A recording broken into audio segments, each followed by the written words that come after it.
Innal hamdalillahi wassalatu wassalamu ala Rasulillah asyhadu an la ilaha illallah wa asyhadu anna Muhammadan abduhu wa rasuluhu wa ba'du. Jamaah salat subuh yang dimuliakan oleh Allah, pagi hari ini kita akan menyelesaikan kajian seputar sujud tilawah dan sujud syukur. Karena kemarin di Ahad sebelumnya sudah kita selesaikan tentang sujud sahwi. Baik, sebagai mukadimah dari sujud tilawah, berarti kita sujud karena sedang membaca Al-Quran, bertemu dengan ayat, diperintahkan kita sujud. Kita mengenal terlebih dahulu tentang profil Quran yang merupakan wahyu yang Allah berikan kepada Rasulullah SAW. Al-Quran ini unik, beda dengan Zabur, Taurat, dan Injil. Kalau Zabur, Taurat, Injil turunnya jumlatan wahidah, langsung turun. Nabi Musa langsung menerima kitab itu dari langit, dari juz 1 sampai juz akhir.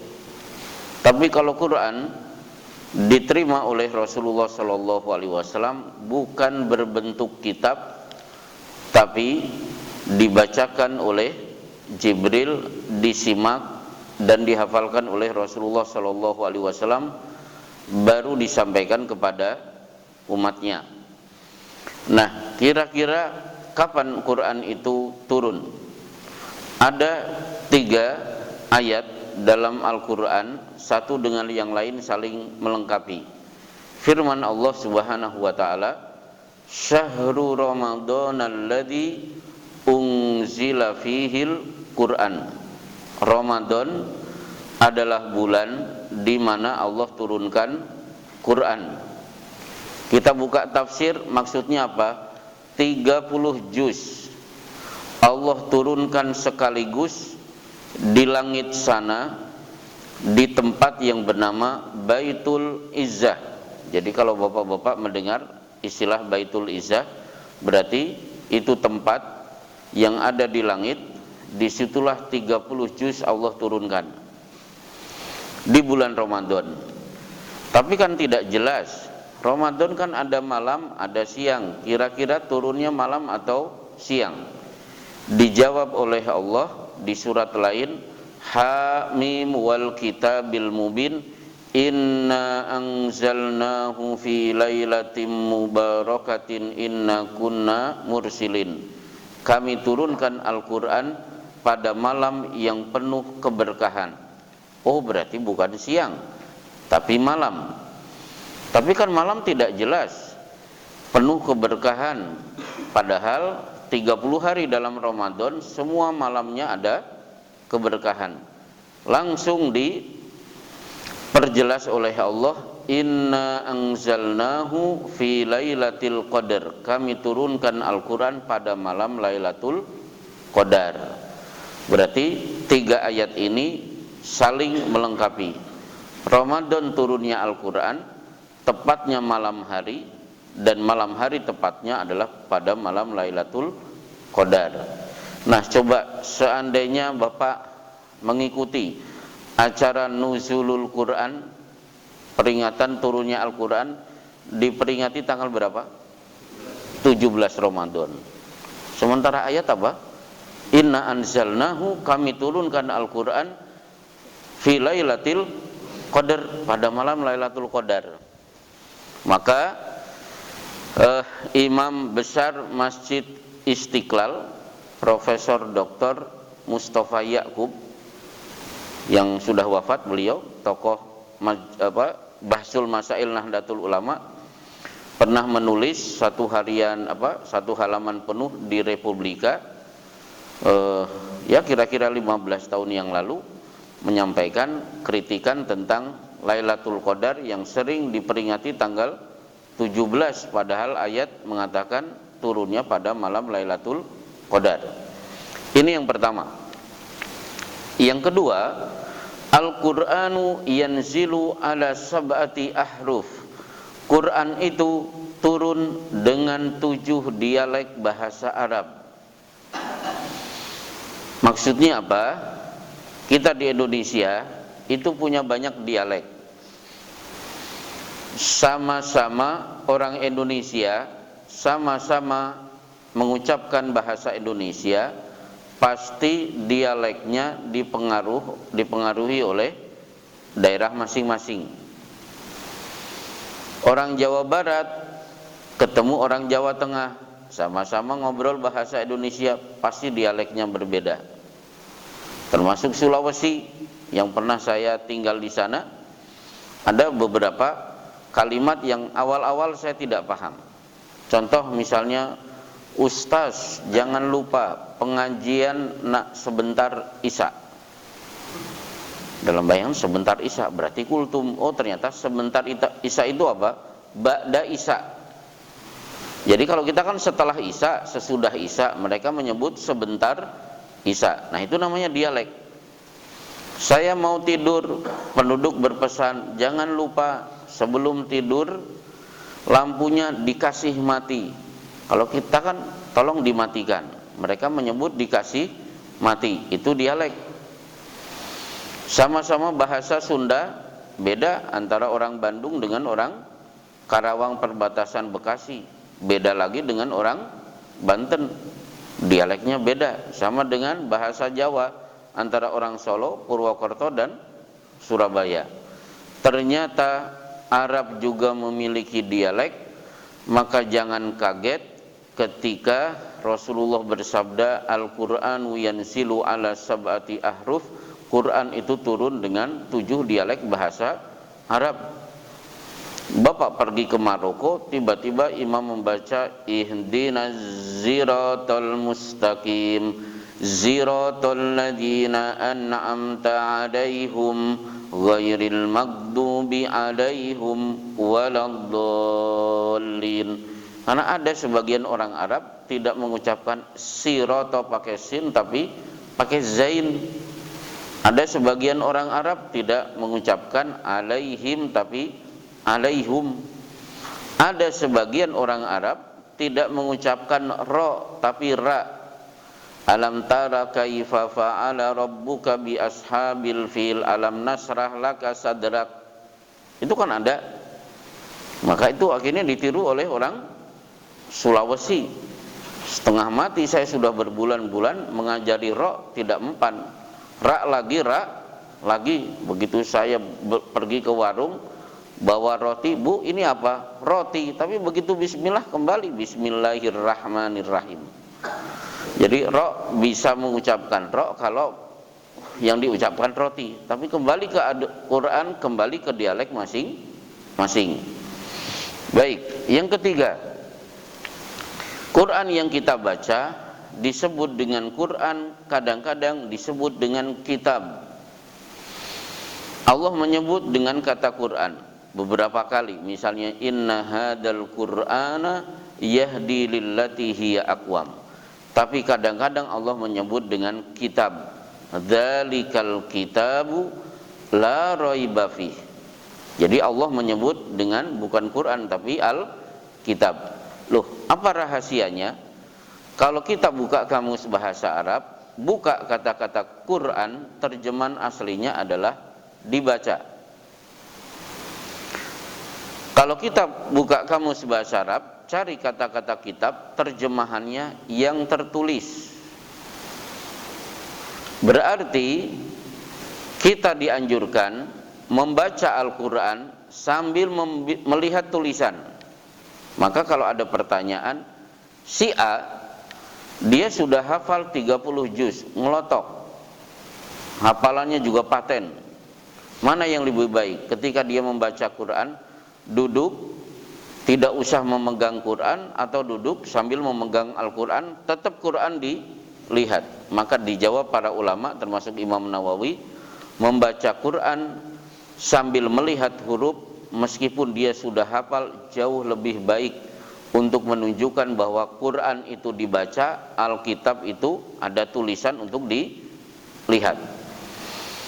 Masalah keempat, ternyata ketika kita membaca Quran, ada 3 jenis membaca Al-Quran. Yang pertama, membaca dengan tujuan tilawah. Membaca dengan tujuan tilawah. Berarti kalau Bapak tujuannya tilawah, bacalah Al-Quran urut dari Al-Fatihah, kemudian Al-Baqarah, Ali Imran, An-Nisa, Al-Maidah, terus sampai surat Qul A'udzu Birabbin Nas. Yang kedua, membaca Al-Quran dalam rangka ruqyah. Kalau dalam rangka ruqyah berarti yang dibaca surat-surat tertentu. Misalnya, ini rumah saya banyak jinnya. Perasaan saya minum baru setengahnya, ditinggalkan ke kamar mandi sudah habis. Istri juga begitu mengeluh. Tempe 10 digoreng, kok tinggal 7. Suami ditanya tidak ngaku. Anak sumpah-sumpahan tidak ngaku. Akhirnya apa? Nah, berarti ada sesuatu.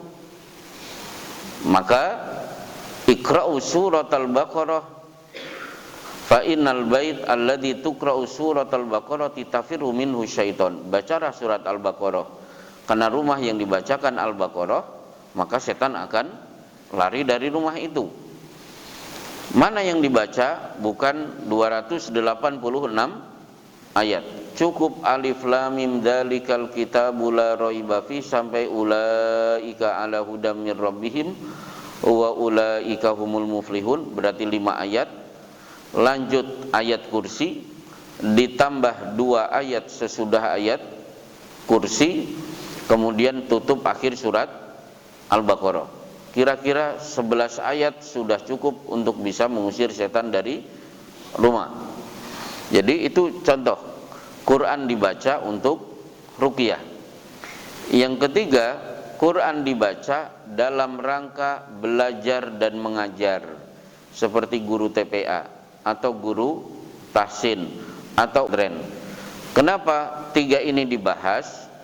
Kaitannya dengan pertanyaan wanita, bagaimana kalau saya sedang haid atau saya sedang nifas, boleh tidak saya baca Quran? Jawabannya, kalau membaca dalam rangka tilawah, kalau sekarang menyebutnya tadarusan, mohon maaf ibu op dulu selama haid. Berarti yang tadarusan urut Al-Baqarah, Ali Imran itu kalau bisa berhenti. Tapi kalau membaca Quran dalam rangka belajar, silahkan, boleh. Guru TPA sedang haid, ngajari anak-anak baca Quran, silahkan. Ustadzah di pondok pesantren mengajar kitab tafsir, otomatis ayat pasti dibaca, boleh tidak? Tidak masalah. Baik, nah kemudian pembaca Quran itu terbagi menjadi 2. Saya kurang tahu Bapak masuk mana. Man qara'al Qur'ana wa huwa mahirun bihi fahuwa ma'a safaratil kiramil bararah. Siapa yang baca Quran bagus bacaannya, kemanapun dia pergi selalu diikuti malaikat-malaikat mulia dan suci. Jadi yang panjang pendeknya sudah bagus. Bagaimana dengan saya? Man qara'al Qur'ana wa huwa yata'ta'u. Siapa yang baca Quran masih terbata-bata, wa huwa syakun alaihi, dia masih mengalami banyak kesulitan sehingga panjang dibaca pendek, pendek dibaca panjang, idgham dibaca idhar, idhar dibaca iklab, bikin kesel yang ngajari. Itu pengalaman saya. Falahu ajron, orang ini mendapatkan 2 pahala, ajrul qiraah wa ajrun yata'ta'u. Pahala karena membaca, 2 karena pahala karena terbata-bata. Jadi terbata-batanya tetap dikasih ponten. Dan perlu Bapak ketahui, baca Quran jangan dianggap remeh, karena nanti Bapak-bapak begitu masuk surga, acara pertama adalah menentukan di tingkat mana kita tinggal.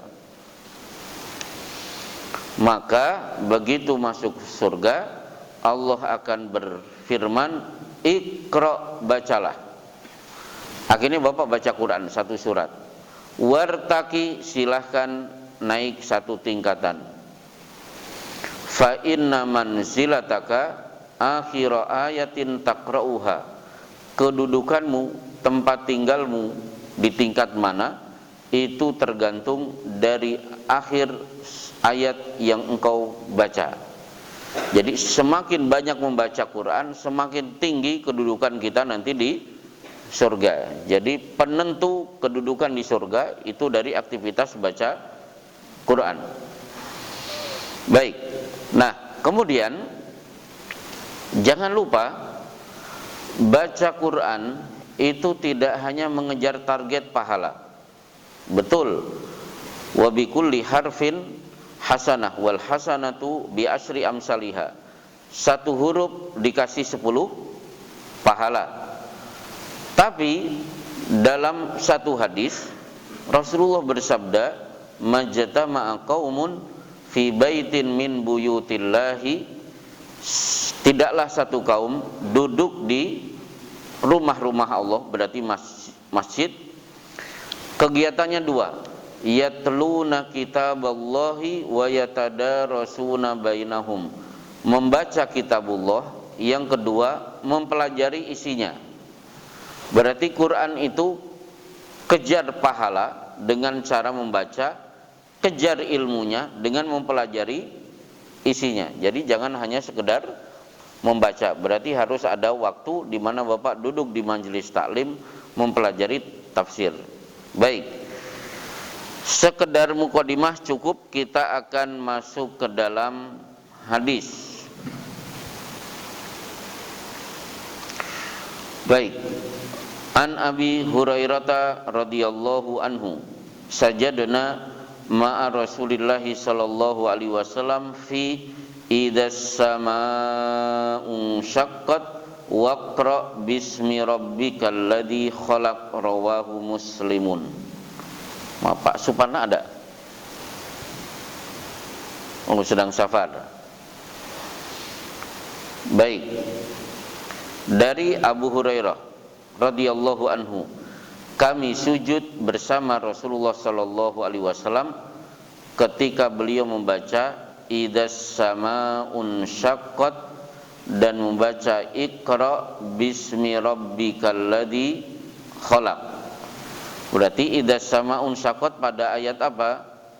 Wa idza quri'al qur'anu la yasjudun. Kemudian sujud. Kalau surat Iqra berarti kalla la tuti wasjud waqtarib, baru sujud. Nah, sujud ini dilakukan saat sholat atau di luar sholat. Berlaku bagi imam dan makmum, dan berlaku bagi pembaca dan orang yang sengaja untuk mendengar. Contohnya apa? Contohnya misalnya saya guru pondok pesantren, santri datang nyetorkan hafalan, dibacalah Iqra bismi rabbikal ladzi khalaq, khalaqal insana min 'alaq, sampai kalla la tuti'hu wasjud waqtarib. Si santri sujud, saya sebagai orang yang menyimak ikut sujud bersama santri. Maksudnya begitu. Termasuk apalagi ketika menjadi makmum, itu jauh lebih wajib untuk ikut sujud bersama imam. Cuma kenyataannya di Masjidil Haram ketika ada sujud, ternyata banyak yang ruku. Kita turun ke bawah, samping saya ternyata banyak yang ruku. Begitu Allahu Akbar, kaget lagi karena imam ternyata melanjutkan bacaan. Baik, berarti kesimpulannya adalah sujud tilawah berlaku bagi pembaca dan orang yang sengaja untuk mendengar. Baik, kita lanjutkan, kita loncati sampai hadis 368. Kita lompati 4 hadis. An Umar radhiyallahu anhu qala ya ayyuhan nas innama namurru bisujud faman sajada faqad asaba wa man lam yasjud fala isma alaihi, rawahul Bukhari. Dari Umar radhiyallahu anhu berkata, wahai sekalian manusia, kita biasa membaca Quran melewati ayat sujud. Siapa yang sujud, dia telah mendapatkan pahala, dan siapa yang tidak sujud, maka dia tidak dosa. Berarti apa? Sujud tilawah hukumnya sunnah, tidak wajib. Jadi tidak perlu dimarahi. Pak, tadi Bapak baca Iqra, kok tidak sujud? Ternyata orang itu mengeluarkan bulughul maram. Ini hadis dari Umar bin Khattab. Betul, ini bukan perkataan Rasulullah sallallahu alaihi wasallam, tapi mauquf, pendapat pribadi dari Umar bin Khattab. Kenapa kita ikuti? Karena Rasulullah berpesan, iktadu bihadaini ar-rajulaini min ba'di Abi Bakrin wa Umar. Kalau aku nanti meninggal dunia, ikuti 2 orang ini, Abu Bakar dan Umar. Terbukti banyak pendapat Umar bin Khattab saat Rasulullah masih hidup disetujui oleh ayat, sebagaimana pendapat Umar bin Khattab setelah Rasulullah wafat ternyata dimasukkan ke dalam ijma. Ijma itu kesepakatan para sahabat. Sekarang contoh, saat Rasulullah hidup, ucapan Umar dibenarkan oleh Quran. Contohnya sholat 2 rakaat di maqam Ibrahim. Dulu belum ada. Jadi kalau Bapak selesai tawaf, kan sholat 2 rakaat. Dulu tidak ada. Tiba-tiba Umar menyampaikan kepada Rasulullah, ya Rasulullah, saya pingin ada ayat turun memerintahkan sholat 2 rakaat di maqam Ibrahim selesai dari tawaf. Turun langsung ayat, wattakhidhu mim maqami Ibrahim musalla. Jadikan maqam Ibrahim sebagai tempat sholat. Ya Rasulullah, saya pingin ada ayat turun menjelaskan kedudukan khomer. Kan akhirnya turun, ya ayyuhalladzina amanu innamal khamru wal maisiru wal ansabu wal azlamu rijzun min amali syaitan. Hai orang yang beriman, khamr, judi, mengundi nasib dengan melemparkan panah, itu semuanya najis, perbuatan setan. Usulan dari Umar bin Khattab. Nah, begitu Rasulullah wafat, Umar juga sering mengucapkan satu kalimat yang akhirnya menjadi ijma. Contohnya apa? Perkataan Umar kepada Abu Bakar, wahai Abu Bakar, aku takut Quran itu hilang, maka tolong bikin proyek Quran dibukukan. Jadi dulu Quran hanya dihafal, tidak ada mushaf seperti ini. Usulan siapa? Usulan Umar bin Khattab. Baik, selesai tentang sujud tilawah. Ada problem, ada pertanyaan sebelum saya masuk sujud syukur? Bagi yang mau bertanya saya persilahkan. Ya, satu dulu. Ya, silakan. Nah, baik. Tetap menghadap kiblat atau tidak, di kitab-kitab salah satu adab membaca sujud tilawah adalah menghadap kiblat, kecuali dalam situasi yang menyebabkan tidak bisa menghadap ke arah kiblat. Situasinya contohnya apa? Mungkin di atas kendaraan. Mungkin di atas kendaraan. Contoh, saya sedang nyetir. Mungkin Bapak hafal surat As-Sajdah, surat yang dibaca oleh Rasulullah setiap sholat subuh hari Jumat di rakaat pertama. Baca sambil nyetir. Begitu ketemu, apakah kita tetap nyetir sementara menghadap arah mobil yang sedang kita setir? Itu tidak masalah. Tapi adabnya tetap menghadap kiblat. Baik, sekarang kita masuk kepada sujud syukur. Catatan bagi yang mau sujud syukur. Sujud syukur itu hanya dilakukan untuk nikmat yang besar, spesial, jarang terjadi, bukan nikmat harian. Jadi saya ulangi, sujud syukur hanya untuk perkara spesial dan jarang terjadi. Sebagaimana sholat istikharah itu hanya khusus untuk bingung yang spesial dan bingungnya jarang terjadi. Jangan coba-coba sholat istikharah hanya gara-gara memilih ayam bakar atau ayam goreng. Itu gak nyambung. Itu bukan pilihan pelik. Mendingan beli dua-duanya daripada penasaran. Jadi itu pilihan pelik. Misalnya saya pengen melamar Fatimah, tapi ada juga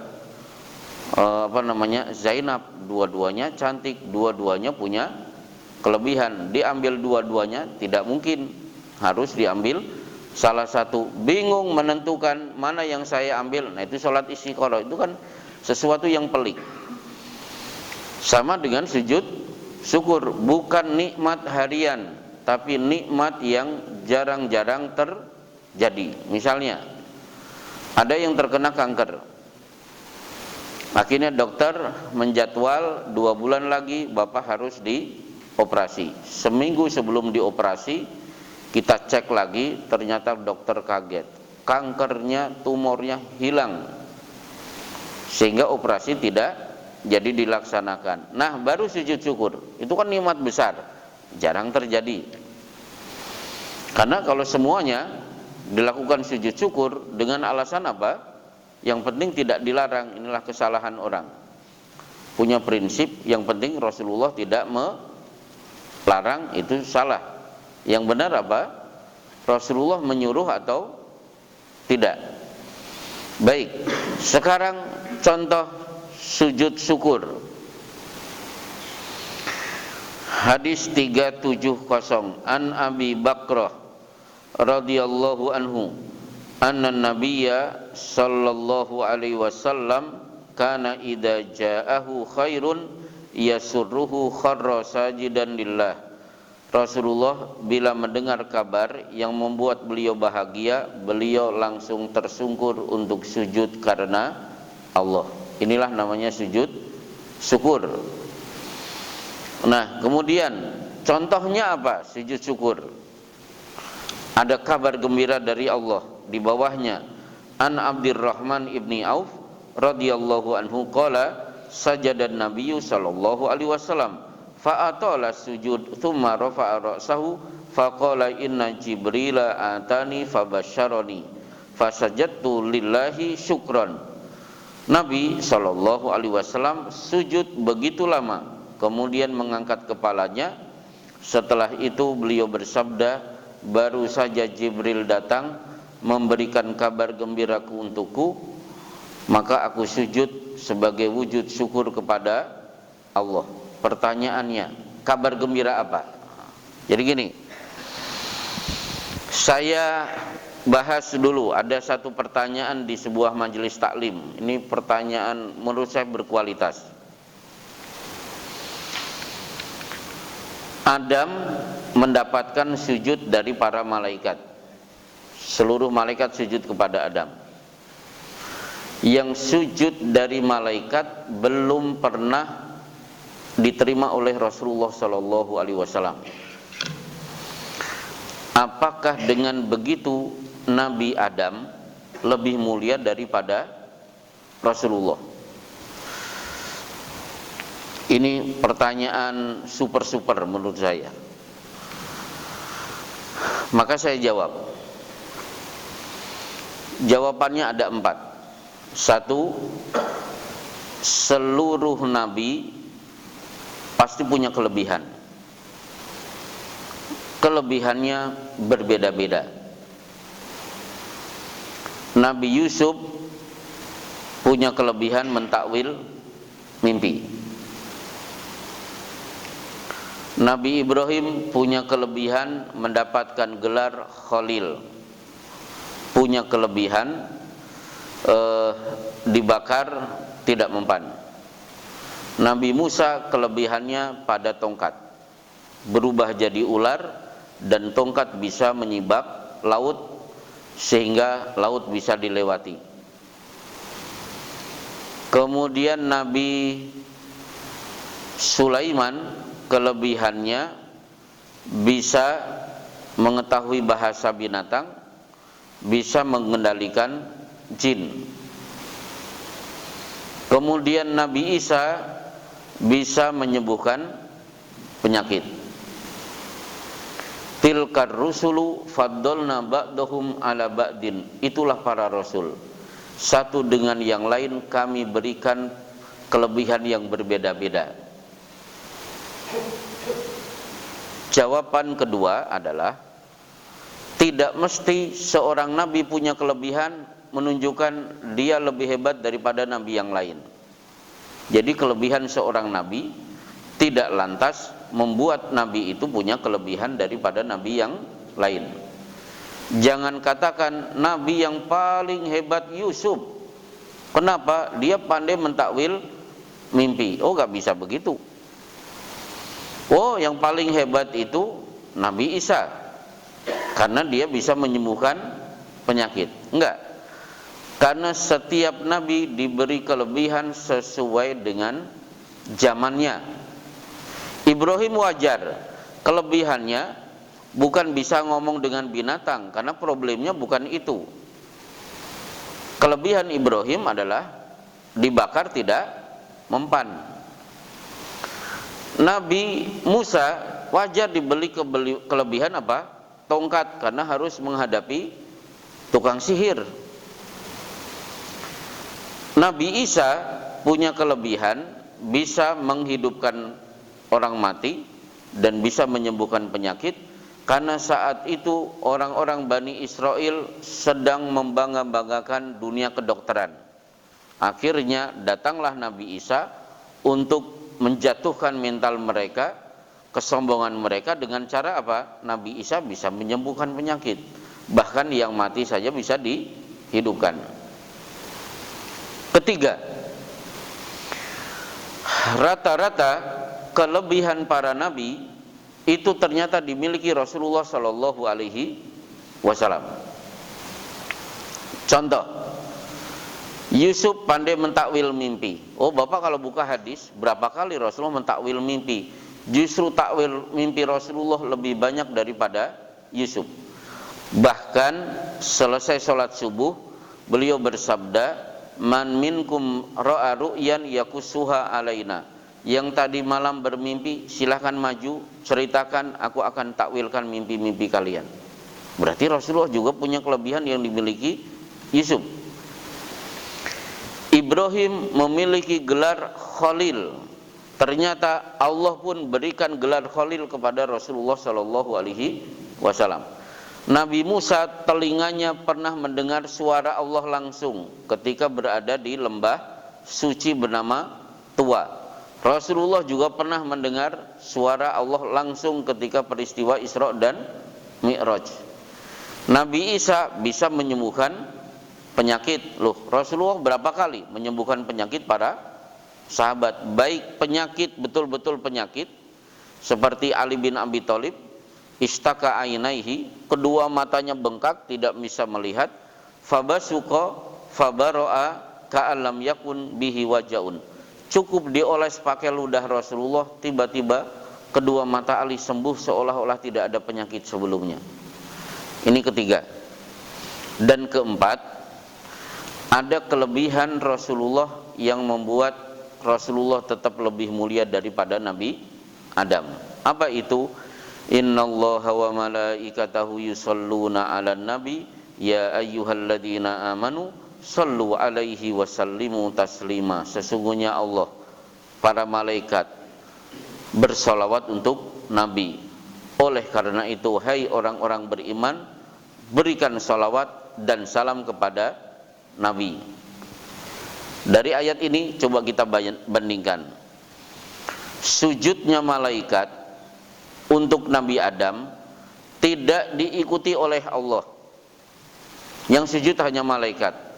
Tapi ketika salawat untuk Rasulullah, siapa yang bersalawat? Allah dulu, diikuti malaikat, akhirnya kita semuanya. Berarti peserta yang membaca salawat 3, Allah, malaikat, dan orang beriman. Sementara yang sujud kepada Adam itu cuma para malaikat. Dari peserta saja sudah kalah Nabi Adam.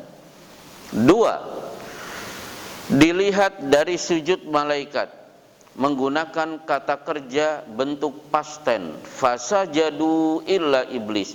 Berarti sujudnya malaikat untuk Adam cuma sekali. Tapi sholawatnya Allah, malaikat, dan orang beriman menggunakan kata kerja bentuk fi'lun mudhari, kata kerja bentuk present continuous. Berarti pakai ing. Yusalluna berarti selalu, senantiasa, sampai hari kiamat Rasulullah tetap berhak mendapatkan salawat. Apa hubungannya dengan hadis di Bulughul Maram? Jadi Rasulullah sujud bersyukur. Ya Rasulullah, kenapa engkau sujud? Baru saja Jibril memberitahu aku. Saking girangnya, akhirnya aku sujud sebagai wujud syukur kepada Allah. Apa? Kabar gembira dari Jibril, siapa yang bersolawat kepadamu wahai Muhammad, maka Allah, malaikat, dan engkau akan memberi solawat 10 kali. Ini berarti keuntungan bagi umatku, maka aku berbahagia, sehingga beliau sujud syukur. Berarti sujud syukur itu tidak hanya nikmat buat pribadi, nikmat yang diterima oleh orang lain. Silakan Bapak ikut sujud syukur. Seperti tetangga divonis tumor, tiba-tiba tumornya hilang, dia girang, dia sujud, Bapak silakan ikut sujud syukur. Kenapa? La yu'minu ahadukum hatta yuhibba li akhihi ma yuhibba li nafsihi.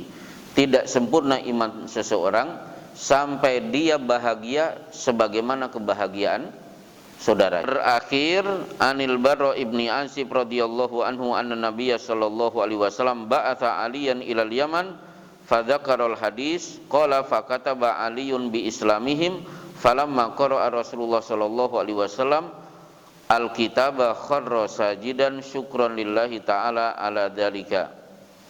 Rasulullah mengutus Ali ke negeri Yaman.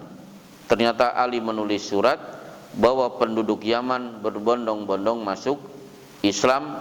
Akhirnya beliau sujud syukur. Berarti misalnya Bapak mendengar Ahok masuk Islam, silakan sujud syukur. Kan pernah sebel kan sama Ahok? Tapi kalau Ahok masuk Islam, Bapak harus bahagia. Hotman Paris misalnya tiba-tiba mengucapkan 2 kalimat syahadat. Begitu mendengar berita, jelas dia mengucapkan 2 kalimat syahadat. Sebagai muslim silakan Bapak sujud syukur. Berarti syukur itu tidak hanya kaitannya dengan nikmat dunia, tapi nikmat ad-din, yaitu nikmat agama. Anaknya hafal 30 juz, silakan sujud syukur. Nah, bicara tentang syukur sebagai penutup sebelum tanya jawab, ada satu kalimat yang bagus dari seorang ulama, min ajaibid dunya an yasriqa al-ghani wa yatasaddaqu al-fakir. Di antara keajaiban dunia, ada orang kaya maling, tapi si miskin rajin bersedekah. Jadi orang kaya harusnya kan bersyukur, ternyata jadi maling. Contohnya koruptor. Dan koruptor itu tidak ada yang miskin, kaya raya, tapi ternyata tidak cukup rezeki yang dia miliki sehingga harus korupsi. Dan korupsi itu lebih jahat daripada maling. Kalau maling cuma motor, ini kalau korupsi triliunan. sementara orang miskin banyak yang bersedekah.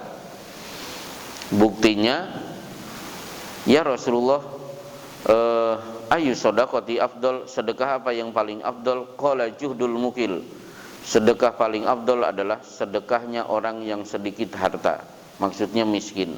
Dan begitulah banyak sahabat yang meskipun miskin tetap ingin bersedekah. Baik, cukup kita lanjutkan dengan tanya jawab. Materi tidak terikat dengan yang kita bahas pagi hari ini. Yang pertama, silakan. Waalaikumsalam warahmatullahi wabarakatuh. Ya. Ya.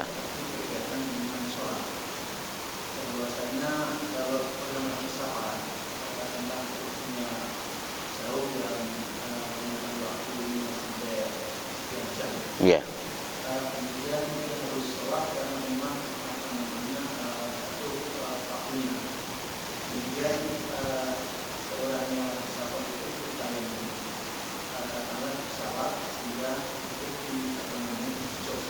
Ya.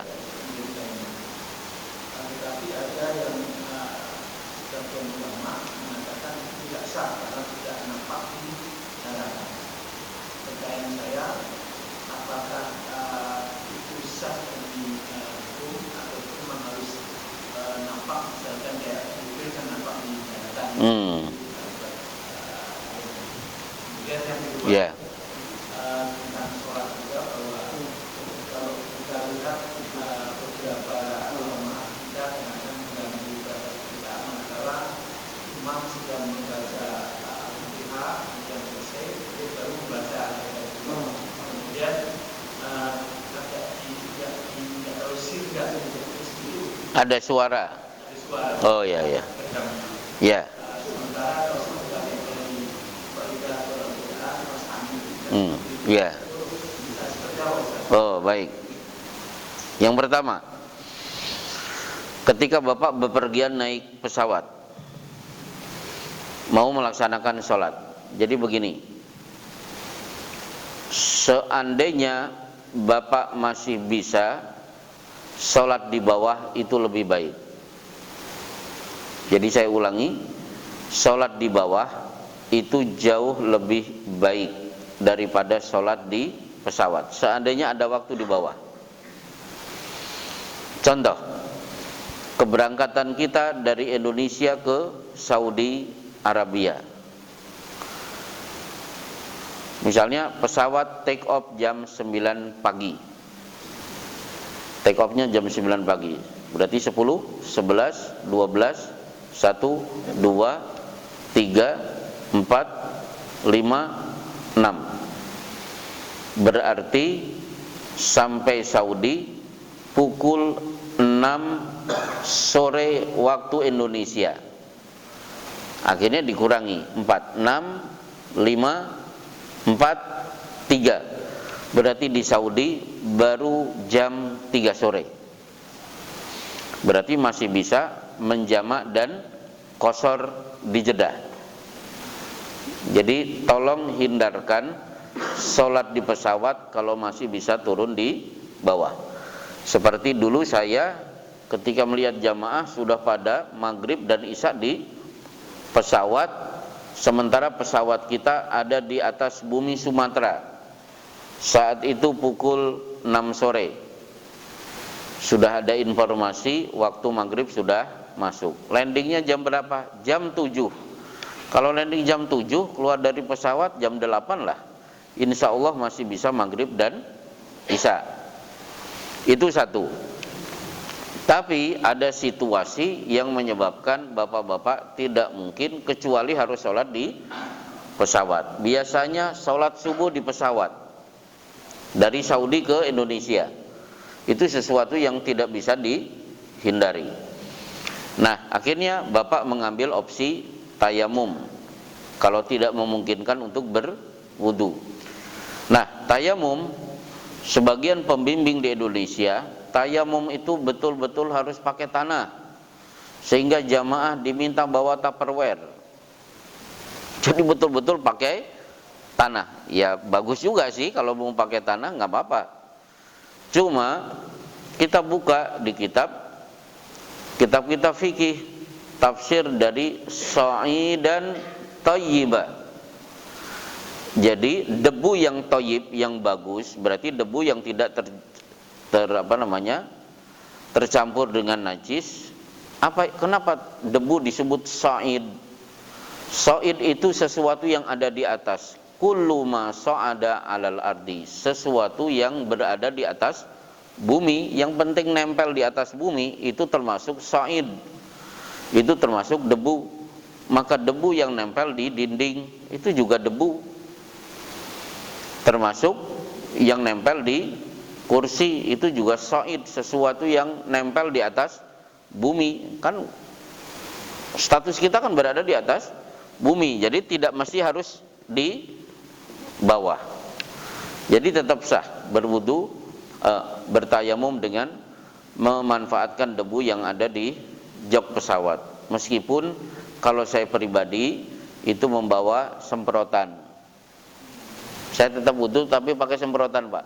Semprot diratakan, cukup yang wajib-wajib saja. Jadi tidak usah kumur-kumur. Semprot di tangan kemudian diratakan. Tapi saya tidak menyarankan seluruh jamaah seperti itu, karena ada yang semprotannya juga ekstrim, akhirnya malah dimarahi oleh pramugari. Baik, itu yang pertama. Kemudian membaca sir di tempat saya ada. Jadi ketika ruku kan subhana rabbiyal a'la, cukup mulut bergerak tapi suara jangan kedengaran, karena yang di samping pasti tidak akan nyaman. Sehingga bapak-bapak itu selalu fokus kepada orang ini, di mana dia berada, untuk dihindari, karena kalau di samping dia pasti akan terganggu. Jadi untuk ruku, untuk sujud, untuk duduk at-tahiyat, atau kalau bapak mengambil madhab Syafi'i, membaca Al-Fatihah di belakang imam, tolong cukup gerakan mulut tapi tidak terdengar suara. Insya Allah cukup. Ada yang lain, saya persilahkan. Ya.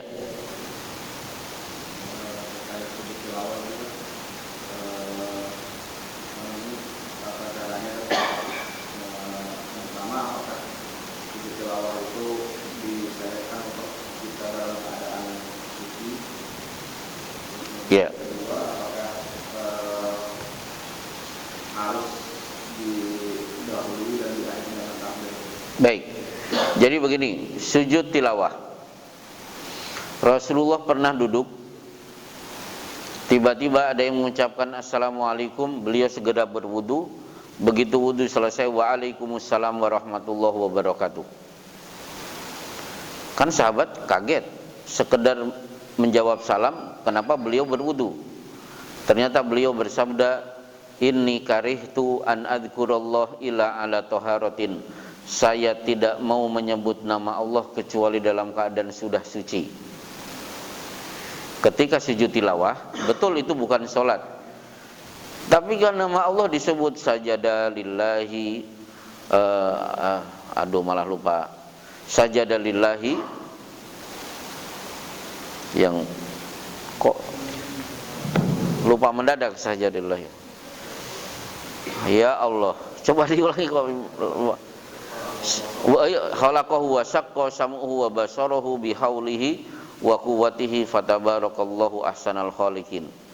Nah, itu kan nama Allah disebut. Itu yang pertama. Yang kedua, ketika sujud, seorang syekh mengajari kita diawali dengan takbir Allahu Akbar, kemudian selesai Allahu Akbar, assalamualaikum ke kanan dan ke kiri. Itulah yang pernah saya dapatkan pelajarannya seperti itu, meskipun itu bukan sholat. Wallahu a'lam bishawab. Ada pertanyaan kedua? Yaitu sajada wajhiya lilladzi khalaqahu wa syaqqa sam'uhu. Ada lagi? Yang pertama subhanallahil a'la, kemudian oh ya. kemudian itu berarti mengikuti sujud, bacaan sujud, tidak masalah. Di kitab-kitab juga disebut seperti itu, sebagaimana sujud sahwi yang dibaca apa? Ya bacaan sujud seperti biasanya. Betul. Baik, ada yang lain? Ya. Baru kelihatan, Pak.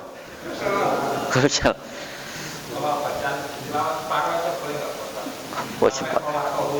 Ya, bisanya cuma itu, ya sudah, gimana lagi? Idza amartukum bi amrin fa'tu minhu mastata'tum. Bila aku berikan perintah, laksanakan sesuai dengan kemampuan. Enggak apa-apa. Nah, sujud syukur karena itu tidak ada kaitannya dengan sholat, silahkan ungkapkan dengan bahasa Indonesia. Tapi kalau sedang sholat, silahkan ungkapkan dengan misalnya alhamdulillahilladzi hamdan katsiran thayyiban mubarakan fihi, atau alhamdulillah bi ni'matihi tatimmus sholihat, atau alhamdulillahi rabbil alamin. Sudah cukup. Tapi kalau pakai bahasa Indonesia dengan syarat apa? Di luar sholat, silahkan. Pakai bahasa Jawa, monggo kerso. Ya. Ya, dianjurkan salam meskipun di luar sholat.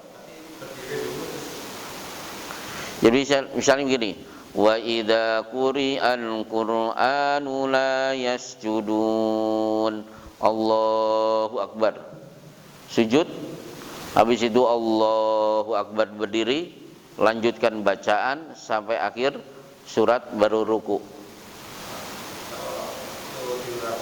Di luar sholat, Allahu akbar, membaca bacaan sujud tilawah.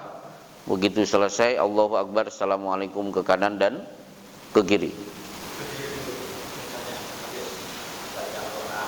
Baca Qur'annya duduk atau berdiri? Duduk, berarti langsung sujud aja, nggak usah berdiri.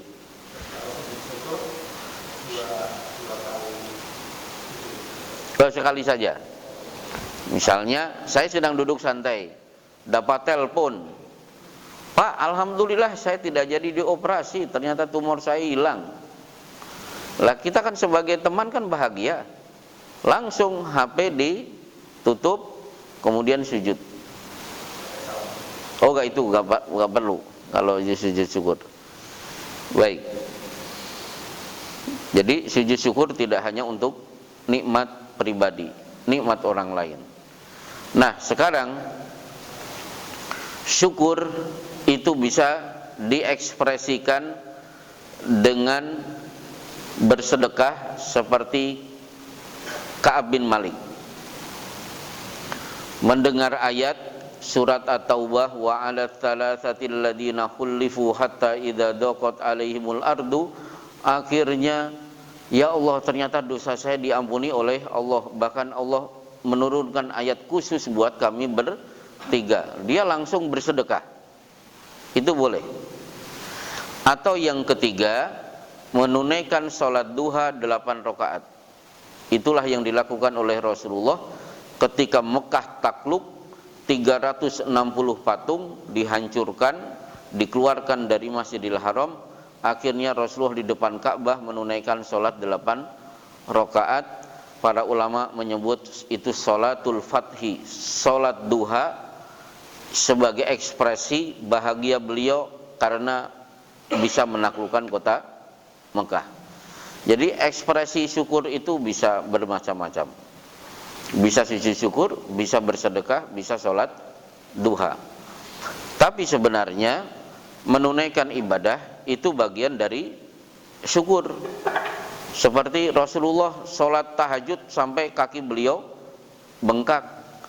Kenapa engkau lakukan itu ya Rasulullah? Afala akunu abdan syakura. Memang tidak boleh aku menjadi hamba bersyukur dengan tahajud ini. Jadi tahajud itu juga bagian dari syukur. Tapi lagi-lagi kalau sujud syukur hanya nikmat spesial yang jarang terjadi.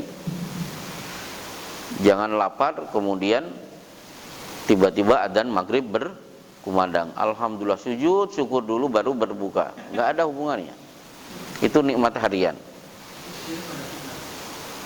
Baik.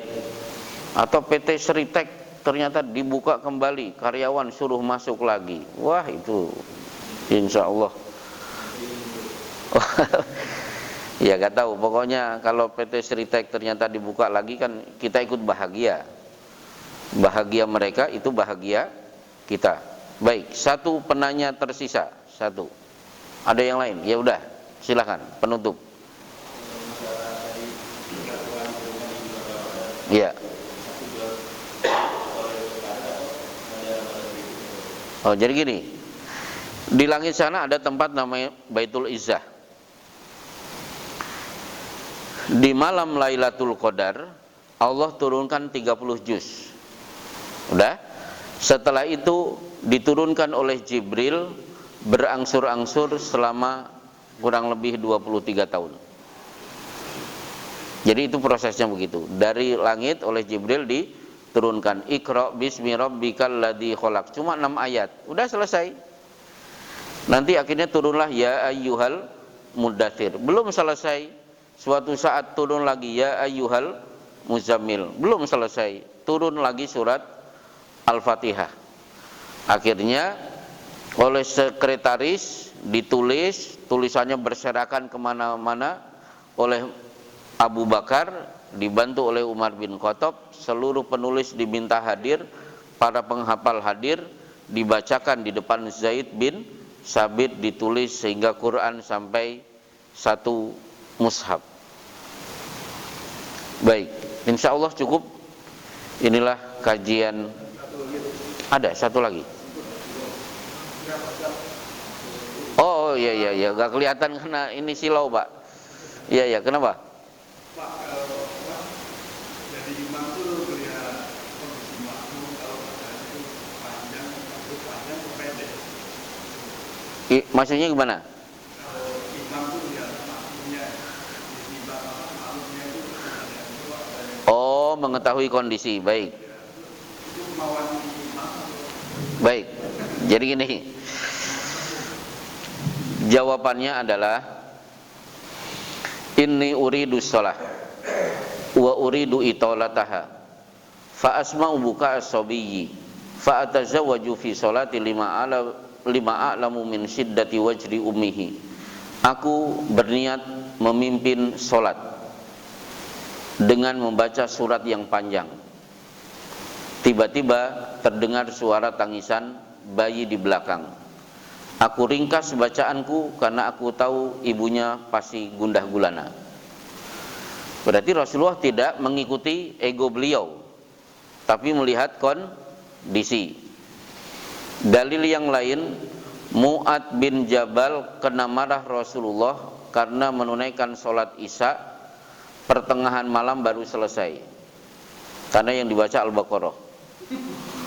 Makmum kan akhirnya mikir, rakaat pertama Al-Baqarah, rakaat kedua pasti tetangganya. Jadi rakaat kedua pada pulang. Begitu selesai Mu'ad marah luar biasa, di belakang sudah tidak ada makmum, semuanya ditunjuk munafik. Yang dimarah-marahi oleh Mu'ad bin Jabal melapor kepada Rasulullah Shallallahu Alaihi Wasallam. Justru yang kena marah adalah Mu'ad. Ya ayyuhan nas inna minkum munafirin. Wahai sekalian manusia, ada di antara kalian kalau menjadi imam membikin makmum pada lari. Idza amma ahadukum falyukhaffif. Kalau kalian menjadi imam, ringankan bacaan. Fa inna fihi mushagir wal kabir wadal hajah. Makmum itu pertimbangkan. Ada anak kecil, ada orang sepuh, ada orang yang punya acara selesai sholat. Anak kecil nggak bisa diajak sholat panjang, karena anak kecil itu setelah walad dolin terjadi conversation. Rakaat kedua sudah tawaf dan sa'i, nggak bisa lama-lama. Orang sepuh juga nggak bisa lama-lama, apalagi orang yang punya acara. Maka saya di kompleks saya seumur hidup belum pernah membaca surat As-Sajadah di rakaat pertama, Al-Insan di rakaat kedua untuk sholat subuh hari Jumat, karena banyak makmum di belakang ikut sholat subuh sudah pakai seragam. Sholat subuh selesai, tidak baca zikir, tidak pulang ke rumah, langsung berangkat kerja. Akhirnya saya tidak melaksanakan itu. Jadi imam itu harus tahu kondisi makmum. Idza shalla ahadukum wahdahu falyutawwil ma syaa. Kalau sholat sendirian, perpanjang sesuka dia. Sampai begitu. Selesai, Pak. Problemnya apa lagi? Kelihatannya masih punya problem.